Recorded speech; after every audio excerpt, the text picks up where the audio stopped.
LG에너지 솔루션의 2024년 2분기 실적, 겉보기엔 매출이 5조 6천억 원으로 이전 분기보다 11.2% 줄어서 좀 아쉬워 보일 수도 있겠는데요. 근데 속을 들여다보면 이게 또 내실은 탄탄합니다.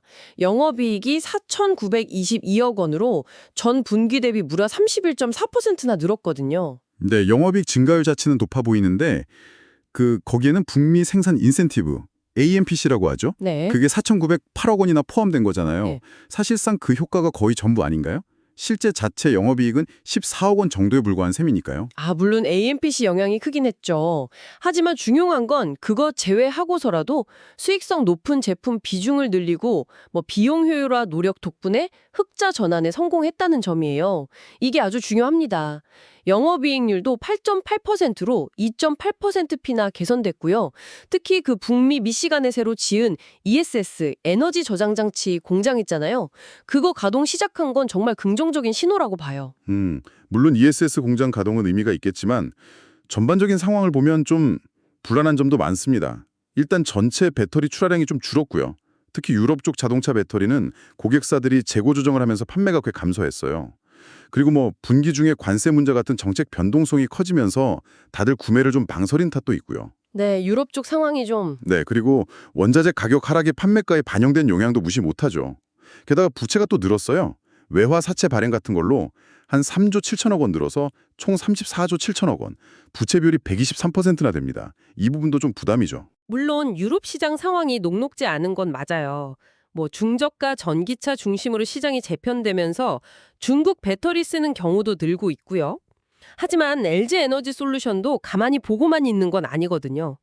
수익성 좋은 제품 비중 계속 늘리고 있고 북미 전기차 쪽 판매는 그래도 안정적으로 유지됐어요. 작은 원통형 전지도 EV형 판매가 늘면서 잘 버텨줬고요. 그리고 아까 말씀드린 미시간 ESS 공장, 여기서 LFP, 그러니까 리튬 인산철 기반의 롱셀이라는 신제품 양산을 시작했어요. 이게 북미 ESS 시장에서 앞으로 큰 역할을 할 걸로 기대됩니다. 네, LFP? 네, 그리고 중국 체리 자동차랑은 처음으로 그 46 시리즈 원통형 배터리 공급 계약도 맺었고요. 도요타랑은 북미에서 폐배터리 재활용 사업, 이거 같이 하기로 JV 설립도 했어요.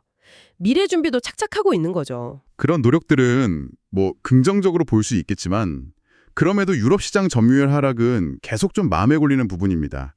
고객사들이 재고를 보수적으로 운영하는 것도 여전한 부담이고요. 근데 더 큰 문제는 제가 보기에 하반기 미국 전기차 구매 보조금 중단이에요. 이게 2025년 9월 말에 종료될 예정인데 네, 그 이슈가 있죠. 이게 자동차 회사 수익성이랑 소비자들이 느끼는 실제 구매 가격에 바로 영향을 줄 거란 말이죠. 그럼 하반기 전기차 수요가 확 꺾일 가능성이 높아요. 자동차 배터리가 주력인 회사 입장에서는 이건 정말 큰 리스크 요인입니다. 성장 모멘텀에 제동이 걸릴 수 있다는 거죠. 맞아요. 그 전기차 시장이 단기적으로 좀 주춤할 거라는 건 어느 정도 예상되는 부분입니다. 저도 동의해요. 하지만 바로 그 지점에서 ESS, 이 에너지 저장 장치 시장이 폭발적으로 성장하면서 새로운 기회가 될 거라고 봐요. ESS 시장이요? 네, 요즘 인공지능 때문에 미국에서 전력 소비가 엄청나게 늘고 있잖아요. 데이터 센터도 계속 짓고 있고요. 그래서 전력망을 안정시키는 ESS 수요가 연평균 20% 이상 아주 높게 성장할 거라는 전망이에요. 그리고 LG에너지 솔루션은 북미에서 LFP 기반 ESS 제품을 직접 생산하는 사실상 거의 유일한 기업이라 경쟁력이 아주 강합니다. 벌써 6월 말 기준으로 쌓인 수주 물량만 50기가와트시 GWH가 넘어요. 50기가와트시? 네. 게다가 미국 정부 정책 지원도 든든하거든요. IRA, 그 인플레이션 감축법 수정안에 따른 AMPC 세액 공제는 2032년까지 계속되고 ESS 설치 프로젝트에 주는 투자 세액 공제, ITC라고 하죠. 이건 2035년까지 이어집니다. 기술적으로도 LFP보다 에너지 밀도를 한 30% 이상 높인 LMR과 같은 신기술 개발에도 계속 힘쓰고 있고요. ESS 시장 잠재력이 크다는 건 저도 인정합니다. 분명 기회가 있겠죠. 하지만 그게 주력 사업인 전기차 수요 둔화라는 이 큰 파도를 완전히 막아줄 수 있을지는 저는 여전히 좀 의문입니다.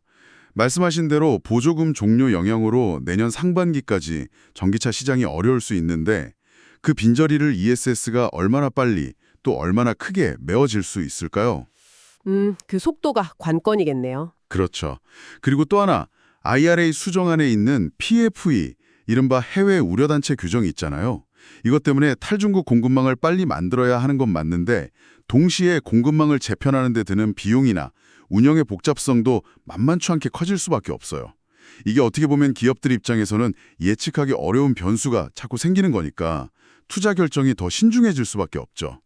실제로 LG에너지솔루션도 지금 수요 변화에 맞춰서 생산 능력 투자 계획, 그러니까 캐파 증설 계획을 전면 재조정하고 있다고 하잖아요. 아, 네. 그런 발표가 있었죠. 그 자체가 미래 예측이 그만큼 어렵고 불확실성이 크다는 걸 보여주는 증거 아니겠습니까? 네, 정리해보자면 LG에너지솔루션이 2분기의 어려운 시장 환경 속에서도 어쨌든 수익성 개선을 이뤄냈고요. 특히 북미 ESS 시장에서 LFP 현지 생산이라는 강력한 카드를 확보해서 새로운 성장 발판을 마련했다, 이렇게 볼 수 있겠네요. 기술 혁신과 전략적인 공급망 관리로 미래 파도에 대비하고 있는 모습이고요. 해주면 역시 주력 사업인 전기차 시장의 단기적인 불확실성, 또 유럽에서의 치열한 경쟁, 복잡하게 얽힌 정책 변화에 어떻게 대응할 것인가, 이런 점들은 여전히 풀어야 할 숙제입니다. ESS 시장에 거는 기대가 큰 만큼 그 기대가 현실이 되려면 좀 더 신중한 접근과 리스크 관리가 필요해 보입니다. 네, 오늘 말씀 감사합니다. 시청자 여러분께서는 이 상황을 어떻게 보시나요?